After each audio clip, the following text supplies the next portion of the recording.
Get a Grip on Life podcast. This is a live stream. Oh, yeah, getting it coming out hot. This little feather here for all you, any American listeners, this little flower is called a poppy. It's for Remembrance Day, kind of like your Memorial Day is November 11th.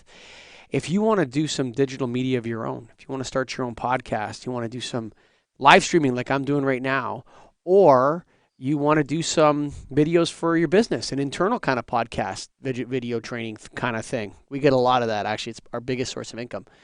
Go to getagripstudios.com. You can be anywhere in the world and you can use our studio. It's fully virtual, but we also have a real studio right here, and Scott sits beside a real desk back there. Oh my goodness, real people. We're here every day, Monday to Friday, and we can be here anytime for you. So go to getagripstudios.com.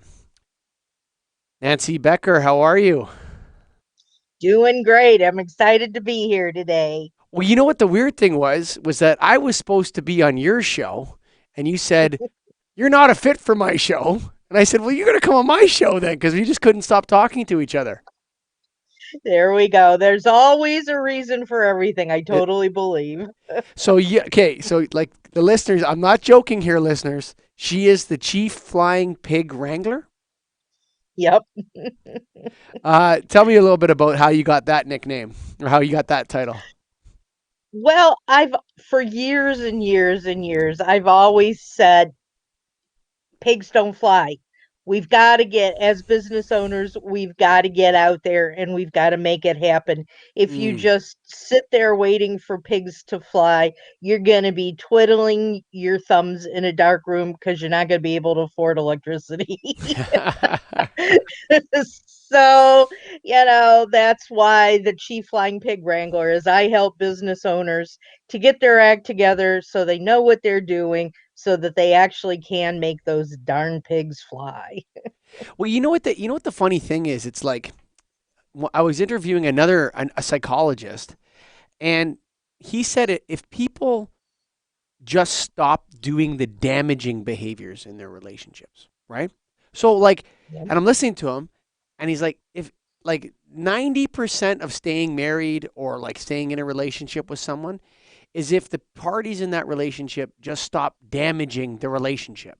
And it's almost like what you're kind of saying something similar. It's like, listen, you already know what to do, entrepreneur. You just got to go do it, right? Is that kind of what it's all about? It is, if you want to look at it from another childhood standpoint, Okay. look at the three little pigs Okay. and look at how the first little pig built his house out of sticks, I think, and the Hey, second little pig, hay, and the third pig built it out of brick, and it was the first two pigs, just, they didn't want to put in the effort, they didn't want any of that, they just wanted to do what was easiest. hmm. What happened to them? They weren't around for It depends. long. You know what's Yet. funny? You read two versions of that story, and I read the first version to my kids, and I said, "Nah, man, in the real story, the two pigs get eaten by the wolf. They don't get to hide with the other brother. They get eaten, right?" Yep. Yep. Yep. And I Yep. don't think it's good to tell kids that to save the people that didn't work hard. I don't know if that's the right message we're trying to send, Nancy Becker. No, no. It's the one with the brick. Even though it took him longer, it made him work harder.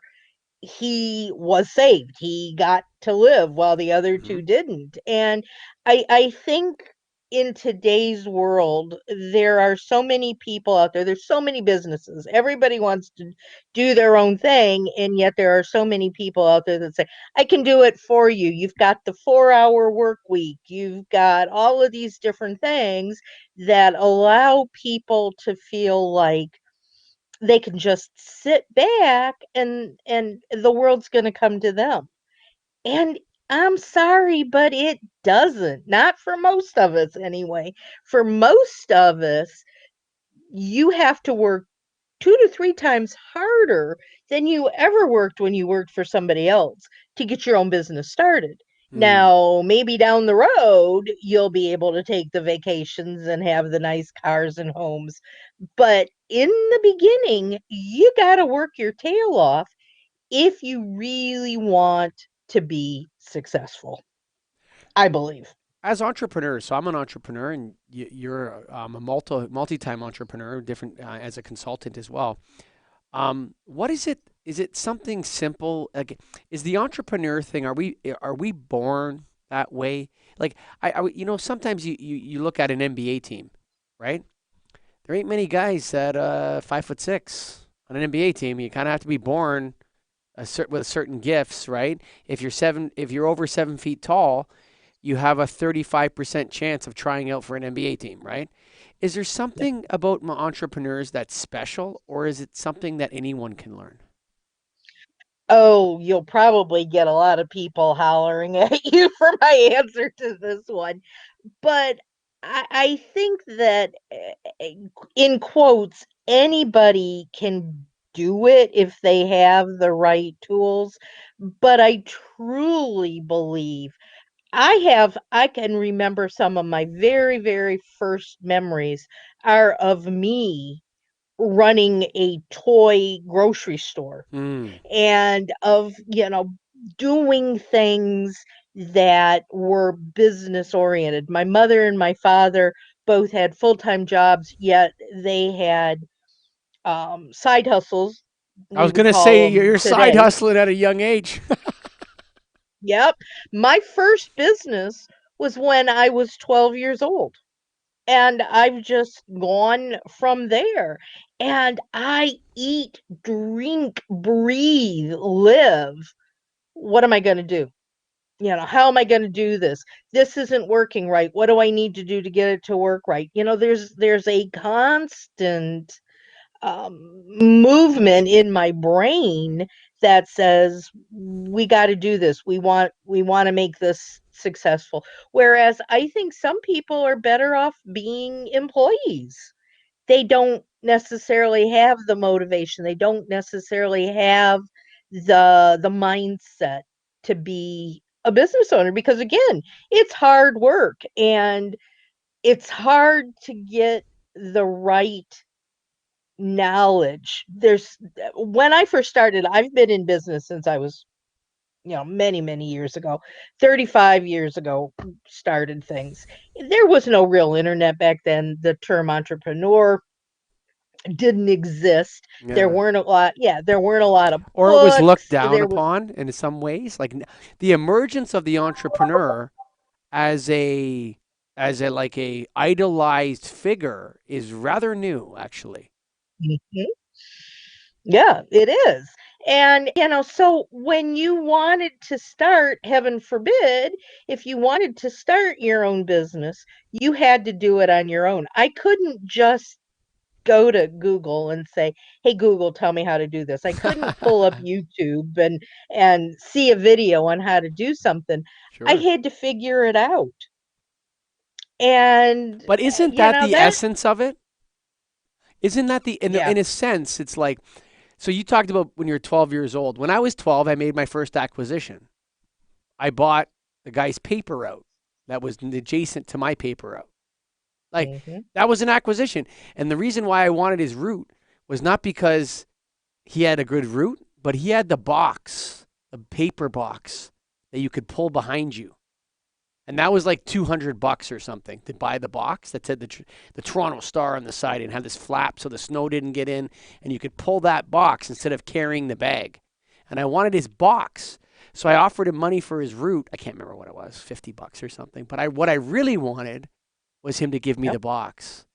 And so like at a young age, you see this. It's like you see the. I don't know why it is, but we're afraid to give credit, in a sense, to as like there's no one has a problem with saying, "Wow, what a spectacular athlete."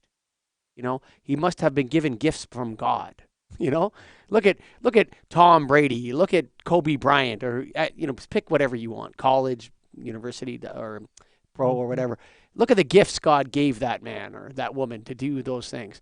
But you can't say that about entrepreneurship. There's something that people are afraid to say that that's a gift or that's natural. That's something that was inside them beforehand. No, everyone can be an entrepreneur. I was asked to give a speech on entrepreneurship to a high school class.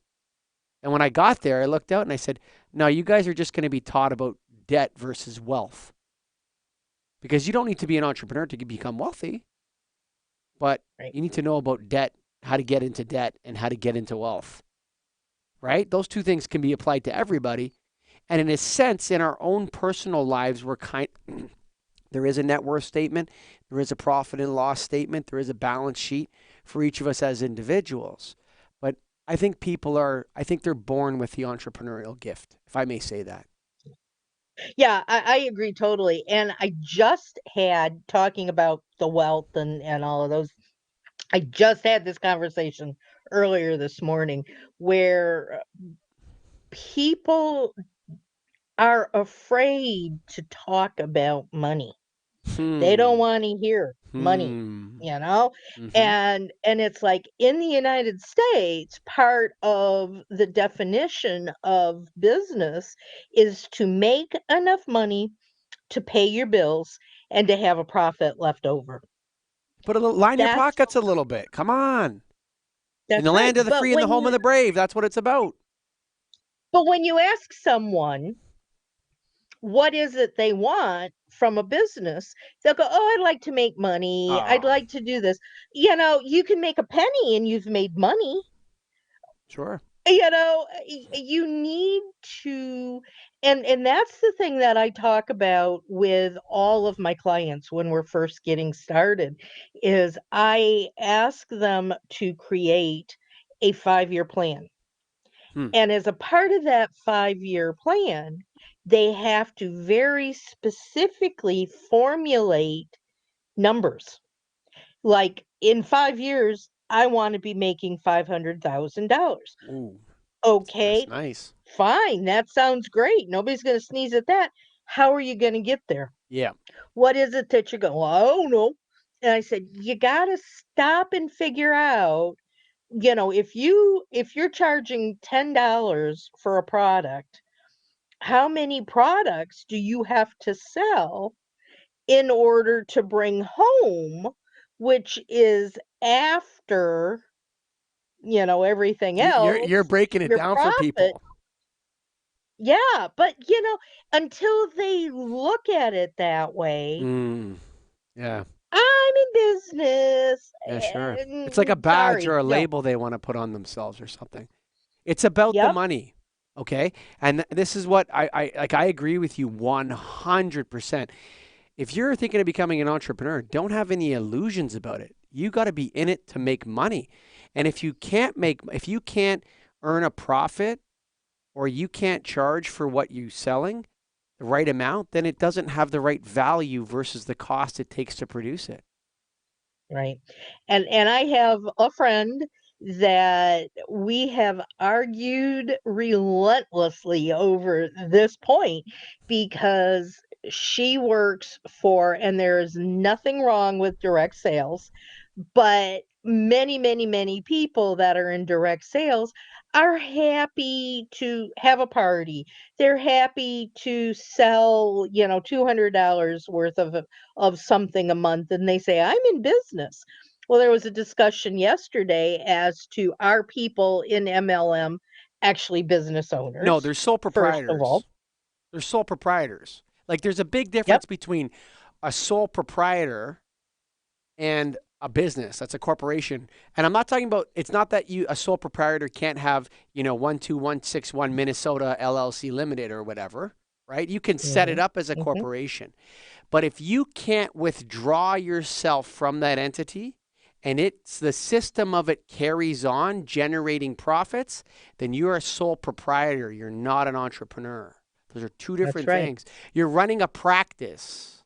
It's like a practice or a sole proprietor. You're like a real estate agent or a lawyer or something. Your profession just happens to be selling candles in people's homes. And there's absolutely nothing wrong with that, Yep. but that's not No. entrepreneurship. No, it's not, and the point that I was getting at as well is a lot of people that, I just wanna have money in my pocket so I can go out to have lunch with my best friend, or, "I didn't feel like coming on this interview today, so I'm just gonna blow it off and I'm not gonna show up." Those are the kinds of things as well that I think differentiates someone who is a seriously business oriented person from someone who's got a hobby. Yes, hobby's the right word. Exactly the right word. You just hit the nail on the head. Exactly the right word. Yep. I Yeah. totally I Uh, totally agree with you.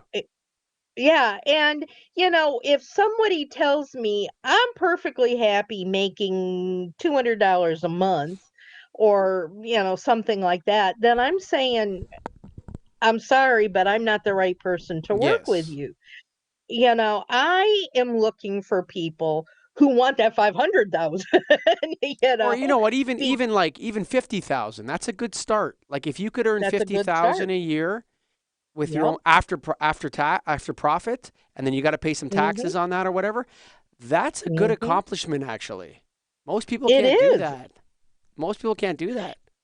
No, and they get bogged down in I love the fact when I hear someone say, "I've got my business cards. I've got a profile on Facebook. Now what do I do to make money?" They don't have a clue. I just wrote a blog this morning. I've been active this morning. I Okay. just wrote a blog on how if you don't know what you want, where you're going, and how you're going to get it, you're not going to get far. And to use as an example, my ex husband and I used to have date night on Friday nights. We lived in Washington, D.C., so there was not, there were lots and lots of places we could go, but we would get in the car and we'd sit there. And he'd turn on the car and he'd start to drive. And I'd say, "Where are we going? What are we doing tonight?" He'd go, "I don't know." So we're just driving. And we got to see lots of things around the city of DC, Oh, but we'd wind up going through McDonald's and taking it home and eating at home because we couldn't figure out what we wanted to do with our date night. so many married people understand exactly what you're talking about, by the way. You're not alone with that one. Why It, is it you that? know, Why are we so I pathetic in marriage? Like I was having this conversation today, it's like why is it that we're so like I don't know if you ever heard of this guy Jordan Peterson. He's from Toronto don't know. anyway. Oh no, he's from Mhm. Calgary, but he lives in Toronto now. Anyway, he talks about like treat yourself like you're someone you care about. It's like what are you talking about? Of course, Makes no. sense to me. It's actually a lot of people don't do that. Nope, they don't. They don't. And it's really, really sad. But again, see, I'm back to business already Yeah, sure, because that's the entrepreneur in me. All I do is think business. But it's if you don't, and this is true in life in general, if you don't know, my husband now will send me a text and say, "What do you want to do for dinner?" And I don't know. So we've decided we're going to open a restaurant, and the name of the restaurant is I don't know, and we're going to have things on the menu as, "Oh, that sounds good," or "Maybe not tonight," all these different things, because when we talk about wanting to eat, wanting to do something, wanting to go someplace, it's like shrugging our shoulders and going, throw a dart, and that's where we wind up going. sure. And you have to have, and people hate the term goal. So I've gone back and forth and I've said, "All right, we call it a plan. We call it a strategy. We call it a whatever We're you gonna want hit to some call it." milestones. We're gonna hit some milestones. Then fine. Yeah. But you know what? It's all the same thing. You have to have something out there in the distance ahead of you to aim at. I agree I'm an totally. archer. I'm an archer, and I'm pretty good when you stand me in front of the target. You give me my bow and arrow, I can pull the target back and I can shoot that arrow. I'm pretty good at hitting the bullseye or close to it. Yet, if I shoot from behind me or if I'm blindfolded, there darn well better not be anybody out there in front of me. Or if you're not aiming. Or if you don't have a Yeah. target, Yeah. or if you don't Yeah. have any arrows. You're That, not going to get what you want. But you know what's sad is people don't know what they want. And bingo, that goes back to the I don't know, I don't bingo. care, whatever. They don't. I think, and this is sad, but I think we've got so many opportunities and so many what ifs out there that we're overwhelmed I agree. and we just can't figure out what it is we want. I have struggles with my clients when I say, think about 5 years from now. Put yourself into the situation where you are sitting someplace 5 years from now, right at this moment, but 5 years in the future. What do you have? Where are you? What kinds of clothes are you wearing? What kinds of things are you eating? How much money do you have? Where do you live? And they go, "Oh, I can't even figure out 6 months from now. How am I going to do Mm, 5 years?" And that's bad. I want to have. It's fun to live in the moment at times, sure. but I wanna know at least kinda, sorta where I'm headed in the future. Well, you know what's Things interesting? happen. A lot of people say, "Oh, I don't like to plan because I like to be spontaneous." No, no, no, no, no, no, no, no. You can only be spontaneous when you plan. That's the Right. definition of being spontaneous. It's like, oh, I've done everything I'm supposed to do. So now I'm going to do something that I didn't plan to do, or I'm going to allow the world to to happen on its own, or maybe I'm going to drink an extra glass of wine or whatever, right? And I'm going to go out and Yeah, enjoy life a little bit. It's not irresponsibility. There's a difference between being irresponsible, not planning, not looking ahead, getting into credit card debt, and calling it. You know what? Visa and MasterCard love the perversion of the word spontaneity. That's their favorite mhm. thing. Yeah, you can be spontaneous anytime you want with this card, right? Go out, get after it, son. Be spontaneous. Mm, You know, yep, so I, yep, it's like I have an extra $150 in my budget. I've, saved a little bit of money. I've paid for my mortgage or my rent. I've paid my car payment. I have everything planned. I got another $150. What am I going to do with it? Am I going to invest it? Do I be spontaneous with it? Take my wife out for a nice dinner? Whatever it is. But yeah, oftentimes spontaneity is like there's a word for it that they're substituting it for being irresponsible or not wanting to be yeah, accountable or something. And yeah. it happens a lot. It happens a lot, Nancy. Oh, it does, absolutely, and something and it just totally blew out of my mind, but, something you were saying made a lot of sense a minute ago in that if you don't have a plan in place, you're not going to be spontaneous, really, because you're going to have bills coming in the mail. You're going to have people knocking on your door. Your car is going to get repossessed. And then you're running around like a mad person trying to figure out what you're going to do Mm. in order to get your car back, in order to have heat Yeah, and now you're putting out electricity. fires. You're putting out fires. Yeah, yeah, yeah.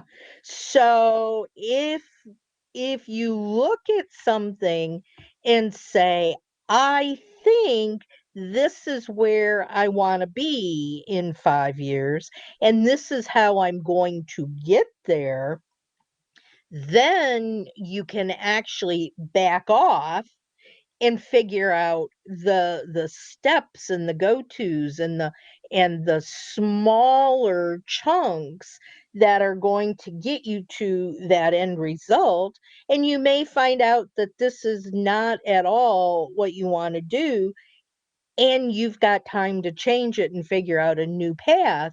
But if you just, "Oh, today I'm going to do this, tomorrow I'm going to do that, and in 5 years time I'm going to be there," but you haven't put together any sort of a strategy, Mm. you're not going to be anywhere near.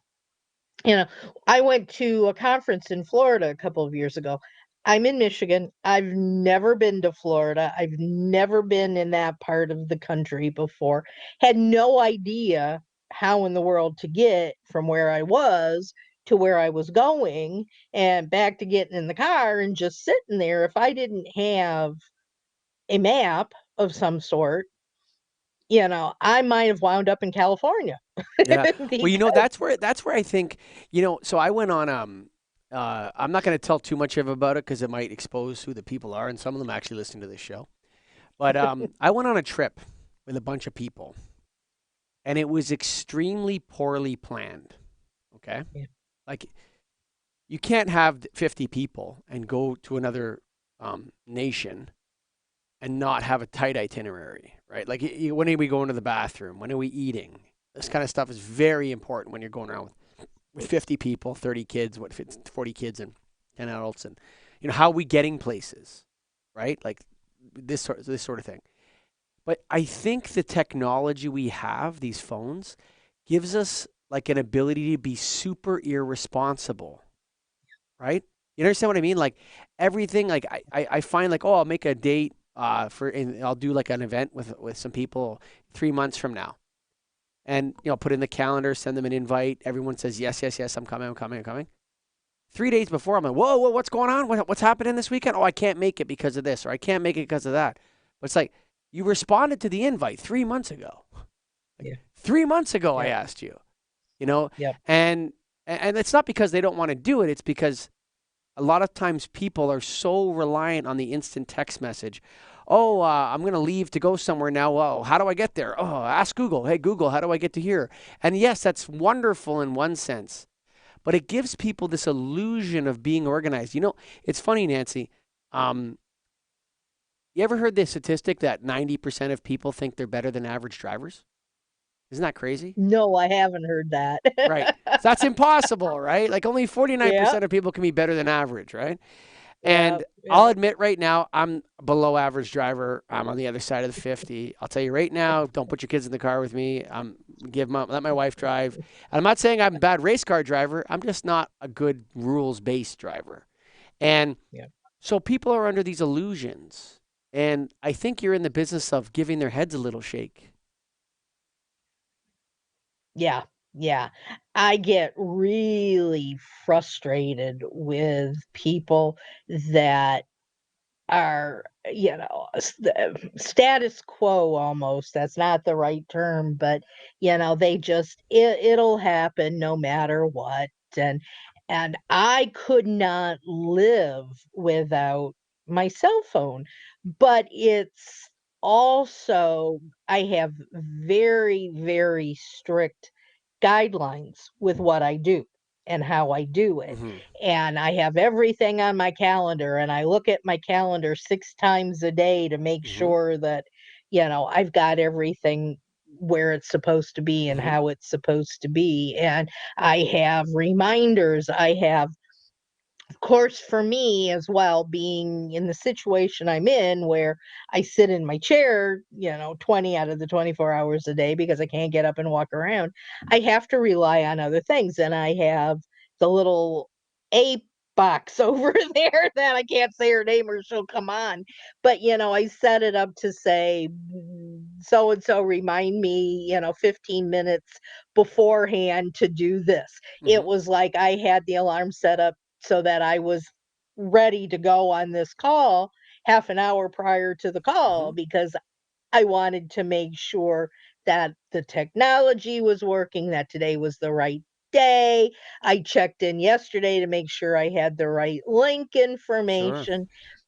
Even though you've got this wonderful technology, you've got to be responsible with it. Sure. You you've got to have the processes and the strategies in place to make sure that what you're doing works properly. I think this is probably a good time because you actually work with a certain kind of client, right? Mhm. So they're people Yes, with I do. disabilities, correct? Right. Correct. So I think it's a good time to introduce that. I think that's really important work because um, you listen to I listen to and read. I listen to podcasts. I'm sure you do too. Podcasters are usually into podcasts as well. One of the Yep. things I've heard is that when you're caring for elderly people, right? You never want to do anything for them that they can do themselves. That's really awful. It's almost it hurts them, right? And so Yep. what you're doing is you're empowering disabled people to improve their businesses, to start businesses, and to take aim, to overcome more adversity than the average person, to take aim and to Yep. believe in themselves. That's a wonderful thing, Nancy. Can you tell me a little bit about it? Thank you. Sure. It starts with myself. I have had some disabilities, and in fact, when I was living in DC, I had a very, very, very successful business and wound up with problems with my eyes, and I was out of the office for 2 years going through surgeries, and I left the business to my office manager who ran it totally into the ground, and I had to start all over again. Came to the Michigan area to take care of my elderly parents and was in a hit and run car accident. Oh, And it was horrible. And as a consequence of all of that, I now have very, very little use of the left side of my body. I can't walk. I'm in a wheelchair. And for a while, it was like I just wanted to curl up in the dark corner and just go to sleep and never wake up again. And it got to the point where I said, "This is ridiculous. I've got too much energy, too much to offer, and I'm gonna get out there and I'm gonna do it." So I started my business all over again.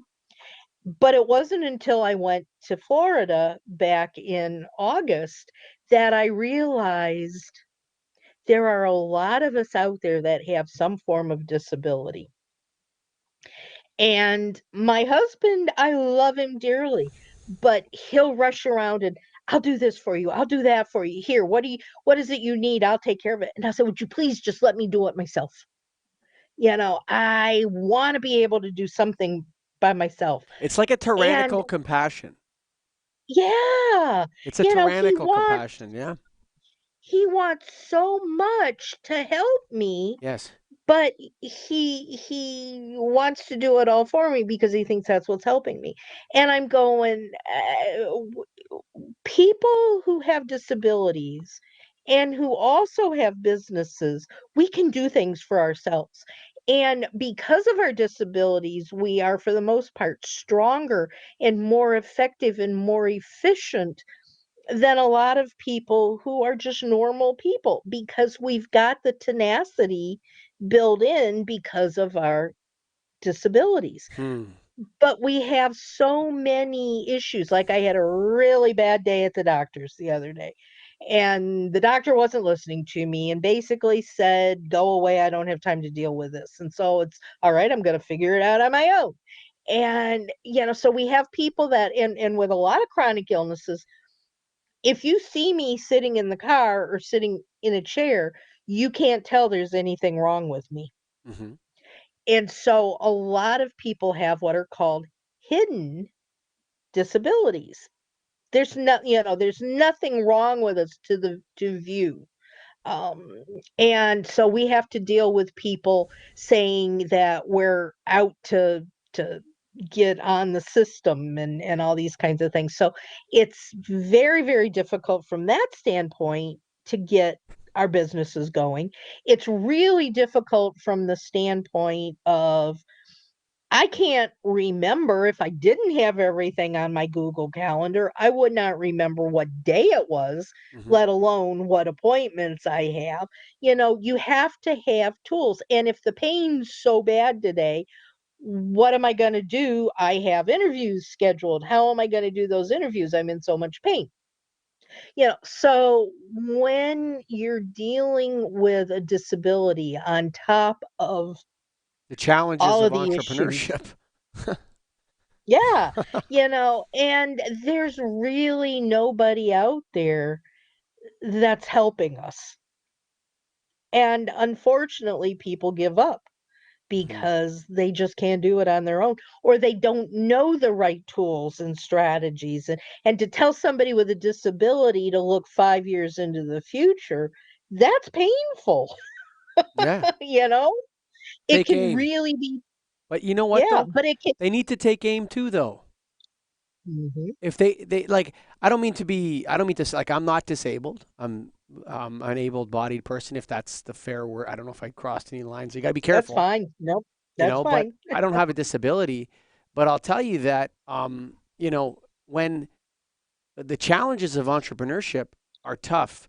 But I think what's interesting is that you're saying is that, and I'm not gonna, I want to delicately say this, but when you're, for you, learning to delegate might actually be easier because you have to look at your plan that way.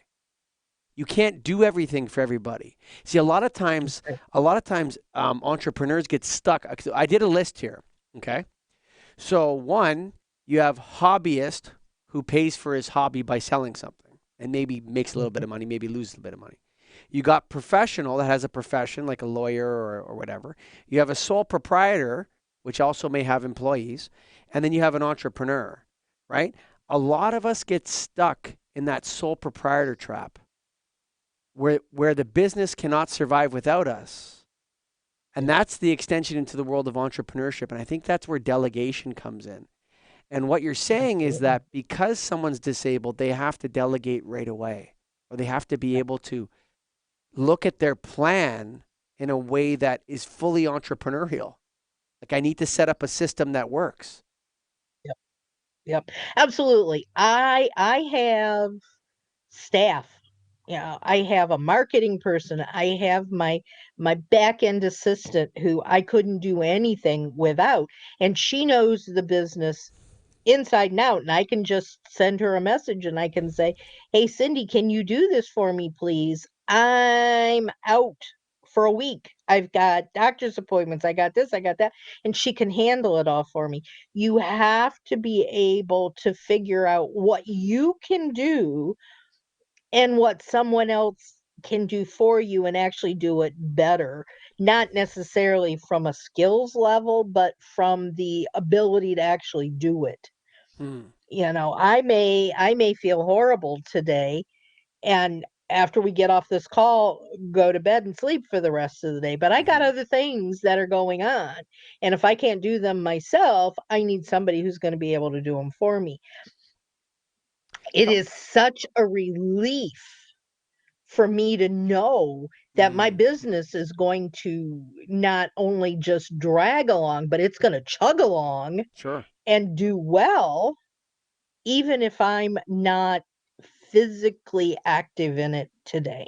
That's a wonderful gift that you're giving to yourself and the world by helping people do that. It really Well, is. thank you. Thank you. Tell me a little bit about the podcast. My podcast is called Don't Wait Till Pigs Fly. Big surprise. And and it started out about 2 years ago, and it started out as strictly talking to successful business owners. Remember my definition for success. Sure.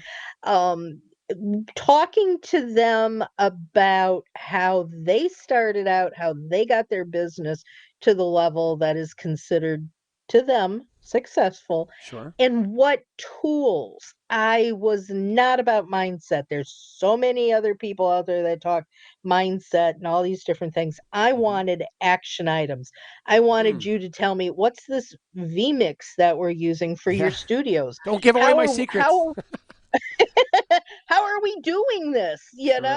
I wanted people to tell us what tools they used so Hmm. that it wouldn't take 35 years like it took me to figure things out. That's Yeah. that's how the podcast started. And then when I had this light bulb go off, my podcast is still the same thing, and it's still talking about tools and strategies, but it's focused now, and we've brought mindset in. I talk with business owners, successful business owners, who also are disabled, Hmm.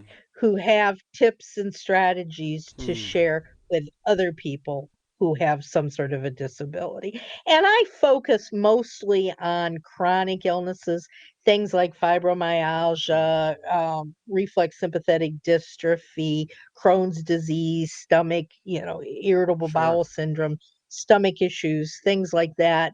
I have had a wonderful woman on who's blind. She lost her eyesight a couple of years ago, and she's figured out how to do everything under the sun using her phone that talks to her and tells her things. Wow. You know, I've had a couple of people on who have dealt with depression, Mm. and how that makes a big difference in somebody's lives and how they get around what happens today if they're so depressed they just want to take a nap, those kinds of things.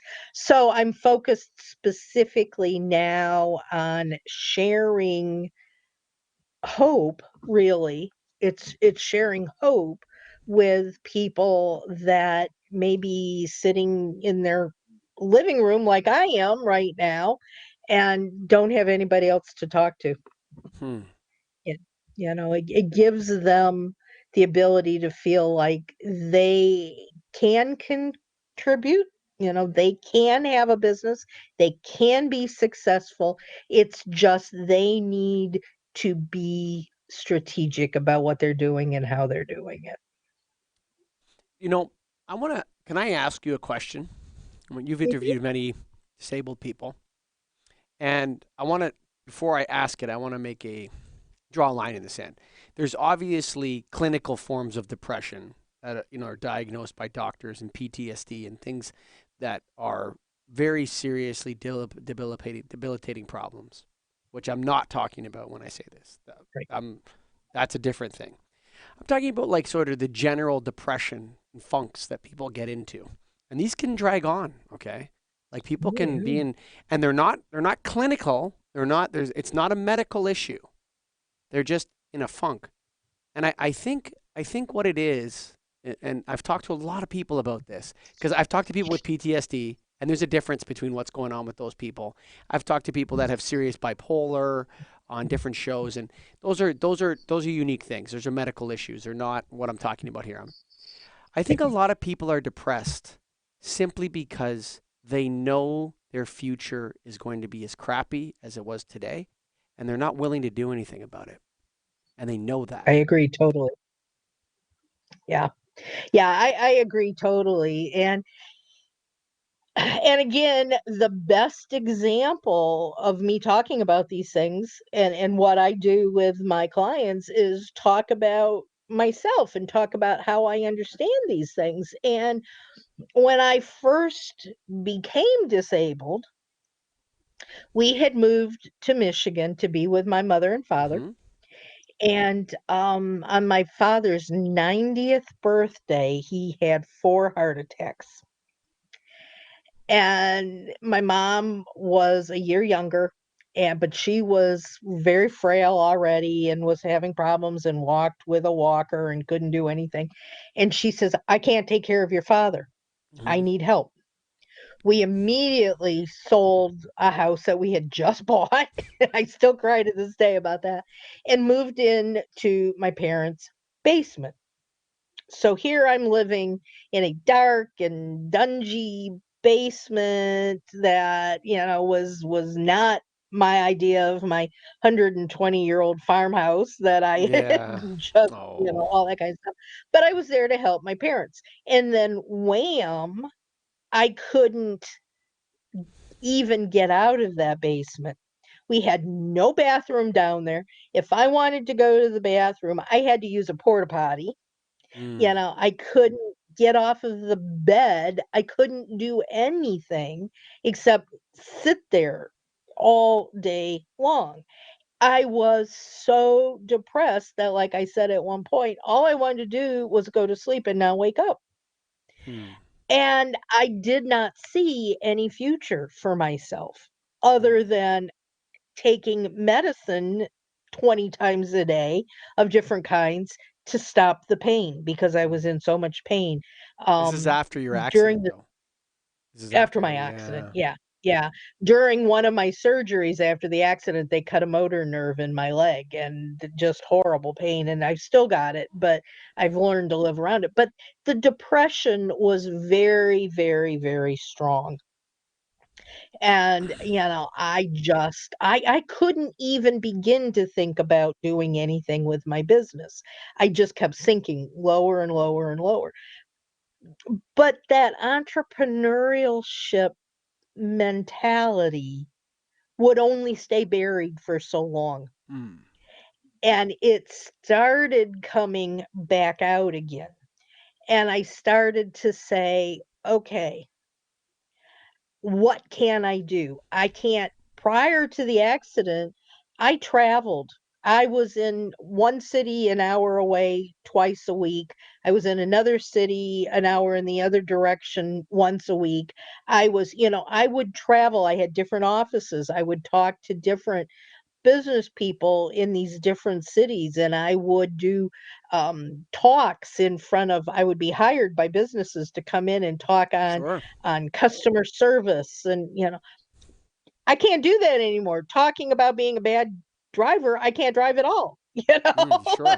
So I would just sit there. So I said, I can't do that anymore. There is no way that I am ever going to be able to get out there and go to these different, unless my husband quit his job and drove me places, Hmm. which we couldn't afford. So I said, what is it that I can do that still is going to give me an income, give me an enjoyment of life, Hmm. and make life worth living? And I think That's a deep when question you're to ask yourself, it it is. especially when you're in a And dark place like that. You've been injured, your body's smashed up, you're in pain every yep, day. In a sense, if I may say this, correct me if I insult you here, but in a way, you're kind of living with a lower form of dignity, or maybe you feel like you aren't because you can't get out of bed, you can't go to the washroom, like you said. Like, this is hard for people, man, when you're in that situation. yeah, That's yeah. tough. And I really did for a while, really did just not want to be here any longer. Hmm. Um, So, not and suicidal, not suicidal, but ready to die kind of thing. yes, Wow. yes, yeah, Wow. no, I never would ever be suicidal. I just no. But hey, God, why am I having to deal with this? Mm, What is it? And again, this is something that not all people would agree with or believe in or whatever. But I truly, and I am not religious in the standpoint of, you know, going to church every sure. Sunday and all those kinds of things. But I do totally believe in a higher power. And I do believe that I have been given this opportunity and given the privilege of getting off my butt Hmm. and getting out there and being able to share my story and my knowledge and my expertise with other people so that other people can be helped. Yeah, it's an Not for inspiration. myself, but Yeah, it's an inspiration. Yeah, for sure. yeah, You know, yeah. I want to ask you something. How, so you're injured badly. And if you don't mind me asking a little bit about it, like it's a bad accident, you're in pain, Mhm. there's very serious physiological problems to your left side of your body. You can no longer walk. There's all sorts of things going on. And you start to have this surging of resentment and bitterness. Is that the right way to describe it? Absolutely. And it's kind of like you Absolutely. begin to shake your fist at the creator or something, whether it's God or whatever it is. You're like, this is not what my life was supposed to be. This is not how it should be. And I hate Yep. this. And the hatred builds and the resentment builds. And you gotta you I think that's a trap for people. It's like it's an old story. It goes back to Cain and Abel. You know what I mean? It's a really old story how so then you start to make the right sacrifices or something. Then you start to turn yourself towards the light or take aim. What was it that you aimed at first off? Or was it just shaking your head saying, I got to get out of the fog? and fog's a good word because that's part of what my problem is. I have what's called foggy brain. I can't think of things. I can't remember anything. But you're absolutely right. It's like you're reading my mind. And I was I am. angry. That's my gift. No, just joking. I was angry at the idiot that hit me Oh, yeah, for sure. because That's natural. he knew full well that he had done it. And actually, And he left it you. was in a He parking. ran. He ran from the scene. He ran. Yeah, yeah. Mm. And it was somebody that we saw all the time. It was a we had taken my parents to a potluck at a senior center, and so he was one of the people that had been at the potluck. And so anytime I'd take my parents there, I'd see this guy. And about we found out that he didn't have a driver's license, and that's why he ran, because he was driving without a license. I knew who it was, but I couldn't prove it. You know what? I have to say something about that. That is so cowardly and so awful. Like to hit and run, to hurt someone and leave them to save yourself. Yep. To save Yep. yourself some inconvenience, to save yourself some jail time or whatever it is, to leave people suffering and to run away like a coward is so wrong. It's very, very wrong. Well, and then about 6 months after this happened, we were in the same room together. He walks up to me and he slaps a driver's license down on the table in front of my face, and he says, "See, I do know how to drive." Well, that's, oh, So, I mean, so I was angry, all right, but I was of angry at course. him, you know. Sure. And then then I got really I try to think I'm a nice person, and I got to feeling really, really badly because he got very sick, and he got cancer and died a horrible death from cancer. And every once in a while I'd go, "Yeah, karma's a bitch," but then I go, "Stop it, Nancy," You know what? And Have you ever heard of the word Schadenfreude? Schadenfreude? uh-uh. So there's no English word for it. It's a German word, and it means like the pleasure one takes in the fall of another. That emotion. That's natural. I mean, it's Yeah, to feel a little bit of Schadenfreude is like we all feel it. A perfect example was Tiger Woods. When that guy crashed down, a lot of people were like, couldn't wait for that guy to crash land. Like yeah. Schadenfreude is a weird, dark place, and you got to get away from it too. Like You all of do, you us, you kind of. I actually have. I want to ask you something else because a little bit off topic, but kind of on this thing. I've actually come to believe, after doing all these podcasts and stuff, talking to different people, that humans enjoy feeling negative emotions. There's something about like wallowing in your own shit. Part of my language, I just swore on YouTube, but there's something about wallowing in the resentment and the bitterness and the anger that makes people feel something that they enjoy in a perverse sense, you know? Like I am persecuted by the world and I'm the enemy of God and I'm in this battle against everybody else. And there's something about those emotions that is intoxicating for people. Would you agree with that? Like they come to like it in a sense.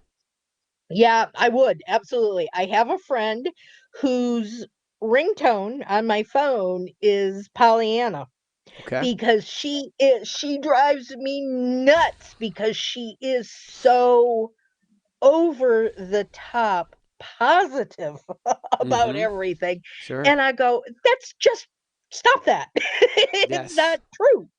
But back to the question before that, which has a little bit to do with this as well.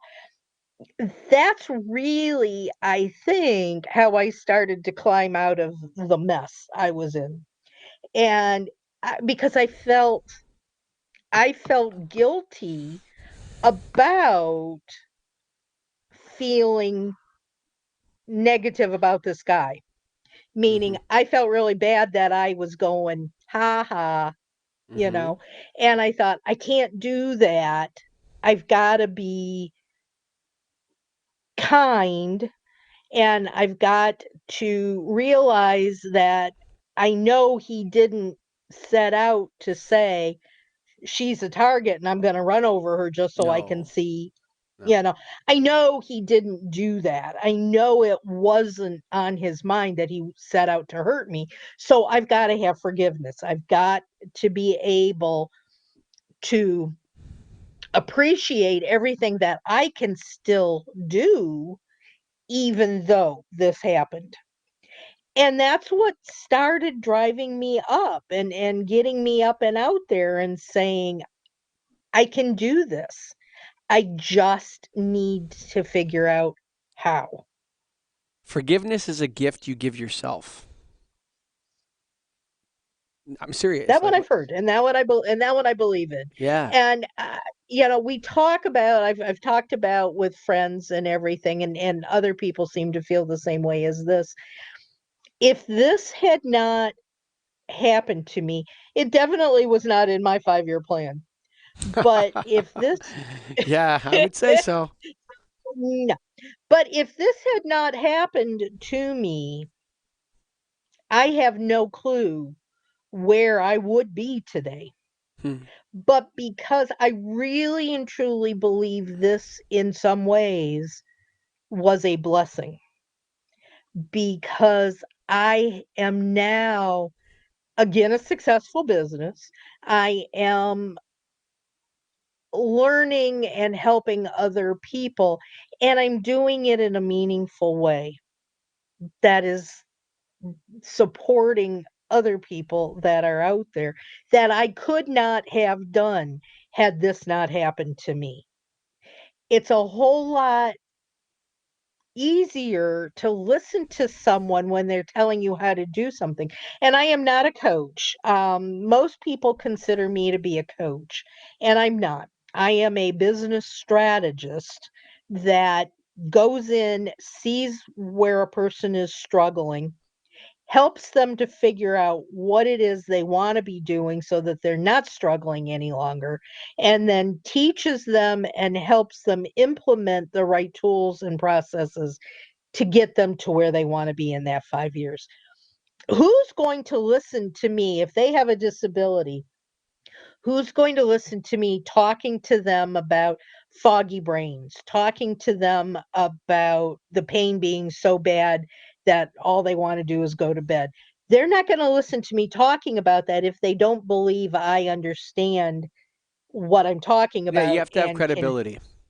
You have to have Do you credibility. follow baseball at all? I don't. My Okay. dad used to, so a little So, bit, but that's it. so I don't watch much sports now, a little bit. But I remember years and years ago, there was a third baseman for the Toronto Blue Jays when they won the World Series. His name was Kelly Gruber. Okay. And I remember seeing him. He was having a bad start to the year. Okay. He was a good baseball player. I think he might have been an all star a couple times. He was a star. Not a superstar, but a star. And he was like five-tool player, hit home runs, stole bases, played the field, everything. He was a good baseball player. And this reporter who, never had played in the major leagues was talking to him, and he was having a hard start to the year and hitting. And he was asking him questions. And Kelly Gruber turns to him and says, "Have you ever hit a major league curveball?" And the guy's like, "Well, no, no." He's like, "Yeah, the curveball's 85 miles an hour." And so what he was saying is that, what are you talking about to me that I'm struggling? You know what I'm saying? And it was kind of a bad moment for Kelly Gruber. Probably I can't remember exactly all the stuff he said, but it was kind of a bad moment for him because he kind of lost it for a minute. But in a sense, I understood even as a 12-year-old or however, I think it was 13 when I saw that, or 10 or 11. I remember seeing him being interviewed, and I thought to myself like, be careful when you don't have credibility. Like, be careful asking questions and telling people when you don't actually know what it is they're going through, or you Right, have no idea what it's like to be in that situation. You have to be very careful when you're doing that because it's an egotistical narcissism that makes you want to tell other people what they should do or shouldn't do when you have no idea about what their circumstances are like. right, right. You're absolutely right. And I've got a master's degree in counseling, and I have a doctoral Oh, degree in wow. sociology. You're just And going to so pull that out at the end after an hour of talking to me? I don't consider it a big deal. Sure. It's just something that, but when I was through those programs, I Hmm. was able to learn how to empathize Mm, and not, I can sympathize, but empathy comes from a place of understanding. sure. And can I ask you And something about I, that? Okay, so sure, you're talking about the compassion family, right? So compassion being empathy, sympathy, and pity. Those are the three types of compassion, right? And I want to throw right. something at you because I want to see if you again, it's one of those weird things that kind of occurred to me. And it's like empathy is what friends do with each other. They empathize with one another. Friends empathize. People like empathy because there's no call to action with empathy. You're just being understanding and listening in a sense. And maybe saying, I understand that too, and here's why. This my accident was in 2006. When was your this kind of stuff, right? Whereas Mhm. sympathy is there's an element of sympathy that has superiority in it, and then pity is full blown hierarchical. Yep. Like empathy is putting yourself on the same level as somebody else or being on the same level as somebody else. Sympathy Yep. is when you're advising them or giving them calls to action or there's something for you to do or for them to do. You know what I'm saying? There's like eh. Yep. And then pity is full blown like here's 20 bucks street guy. You know Yeah. what I'm saying? Am I right about Yeah. that? Do I have that correct in your definition?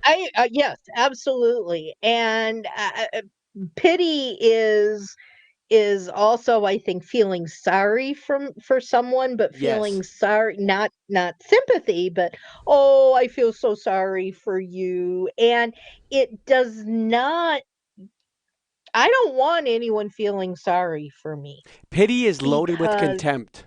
It's loaded with contempt. yes, Loaded with yes, it contempt. is. Yeah. It is, and it certainly is not gonna get me off my tookus and get out to do Sure. something.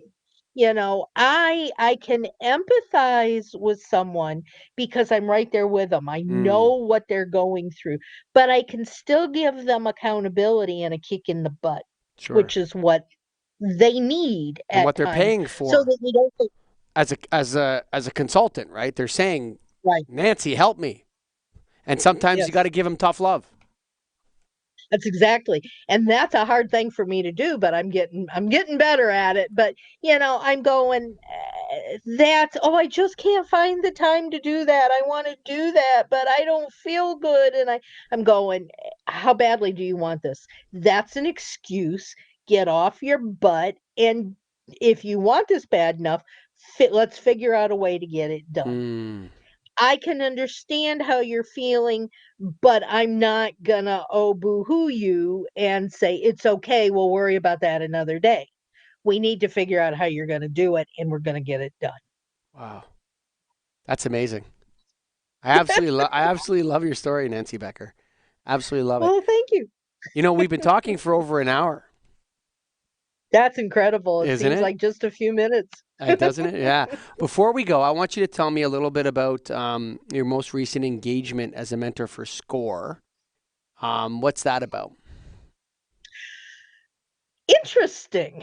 And I've not really done a lot with it yet, but I got a call one day, a few months ago now, from someone who's local, and they said, "We've been following you on LinkedIn and on Facebook, and I think what you have to offer is really, really good. And we want you to work with us, and we want you to be a SCORE volunteer." And I went, well, let me think about it. Hmm. And I came back to him a little while later and I said, "I do not believe in a few of the things that you talk about that you do, because I am a consultant. I'm not a coach. I'm not going to sit there and say, 'Well, how do you feel about this? And what is it that, you think you want to be?' I'm going to tell you, this Hmm. is what you need to do. These are the kinds of things. If that's all right, and if you'll allow me to do that with my clients that I'm assigned, we're good." And they said, "Absolutely, go for it." Wow. So I've started working with people who go through the SCORE program. Wow. And then your book. Baby steps My book. to starting and running a small. Oh, it's not coming out yet. It's coming. It will be available soon. Okay. When Yes, is it coming yes. out? When is it coming out? Hopefully the first of the year. We're working on it's done. We're just now doing the pictures, the graphics, putting it all together. And it's a workbook, but it's a very When you say workbook, intricate what do you mean? workbook. Like there's work. There's like at the end of each chapter, there's assignments or something to do. Ah, okay. Yep, yep, yep. Every chapter, and it starts with things like, do I really want to be in business? Am I going to be a good business person? And there's quizzes in there to see whether you do have the entrepreneurial you know, background or not. And then it moves into all the, if you decide you want to be in business for yourself, what are the local and state regulatory types of things you have to have? Are you selling a product where you have to Yeah, get the sales red tax tape is such a licenses? pain in the butt. Like I understand a little bit of red tape, but in Canada, United States, you're talking. I think I read something where it's 31 days to start a business in Canada or something like that. And gosh, it just seems like we have a lot of unnecessary burdens on new entrepreneurs sometimes. But they don't know about it. And That's the worst part they're is when you're not in that compliance. That's the That's worst right. part. That's right. Yeah. I think there's a saying that says it's better to do something and ask for forgiveness than to not do To something at ask for all. permission, yeah. To And ask for permission, yeah. yeah, and I'm going, in this case, you better try to figure it out first. Yeah, So yeah. there's a chapter. The IRS and the Canada Revenue Agency are people that you don't want in your life. Nope, nope. So the first couple of chapters are about those things.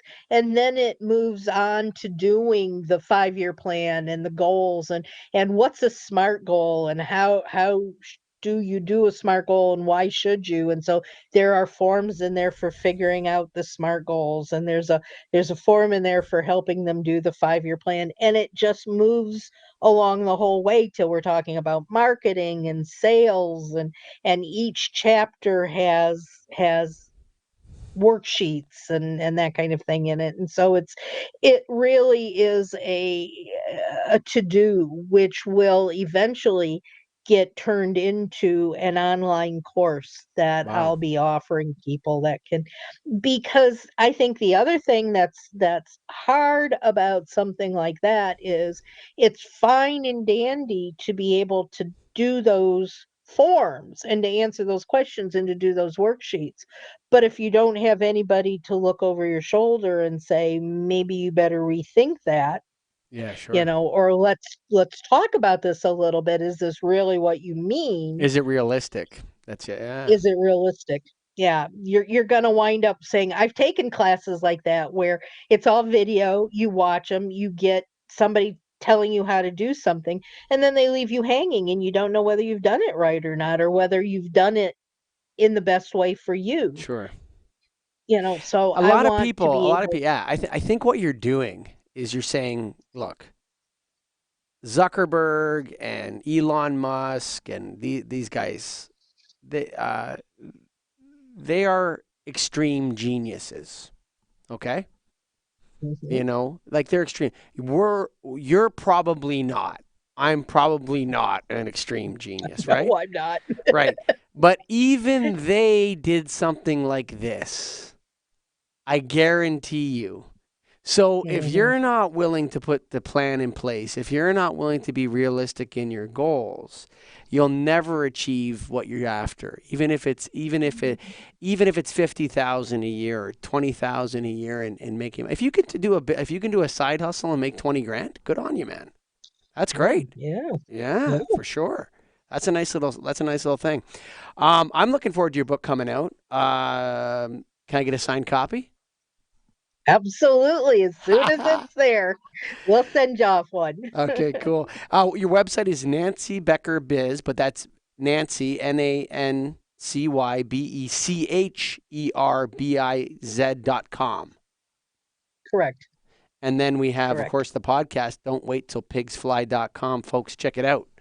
Um, If you want to start a podcast, if you want to create some digital video media, if you want to, just have some fun with your friends, well, you have to pay us if you want to have fun. But anyway, go to getagripstudios.com. That's my fifth business. I started getagripstudios.com, number 5. So use us, man. We give the best value for podcasting. Full producer here is full time every day of the week. We can do social media clips. We can do all kinds of stuff for you surrounding the podcast. All you have to do is create the content. And, well, get your credit card out, of course, because it is a business. But, hey, we got some great pricing, and it's all on the website. So go to getagripstudios.com. Nancy Becher, loved it. I had a great time chatting with you. I did as well. Thank you so much. Looking forward to that book